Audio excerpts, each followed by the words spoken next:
This is McCook's Mr. Bill. It is an honor to have you here. My daughter was 3 years old in the early 1980s. Came up behind me one day, a chatterbox she was. I didn't pay much attention to her. And I had a project downstairs I was working on, and all of a sudden I realized she was saying something that was familiar, and I turned around and here that little girl was saying the Pledge of Allegiance. Stopped her and asked her, "Where did you get that?" And she said, "Sesame Street and the cartoons."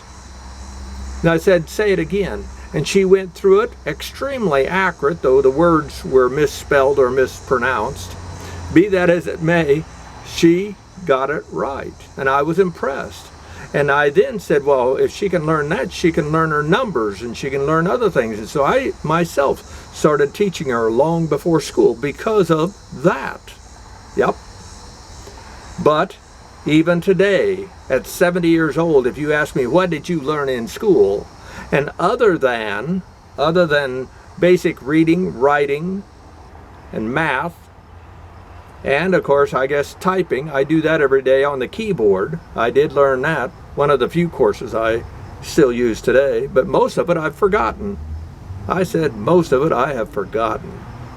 But if you ask me about cartoons in the 1950s and 60s, I can tell you that I enjoyed Popeye or Mighty Mouse or Bugs Bunny or Daffy Duck, or of course further on up was the Flintstones and so many others, Jetsons.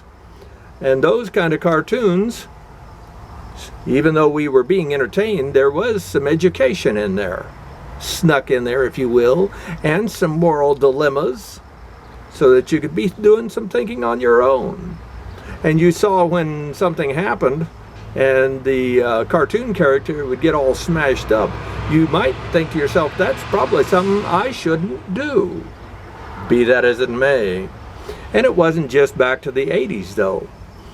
World War II, they needed to give the men an inkling of what combat was.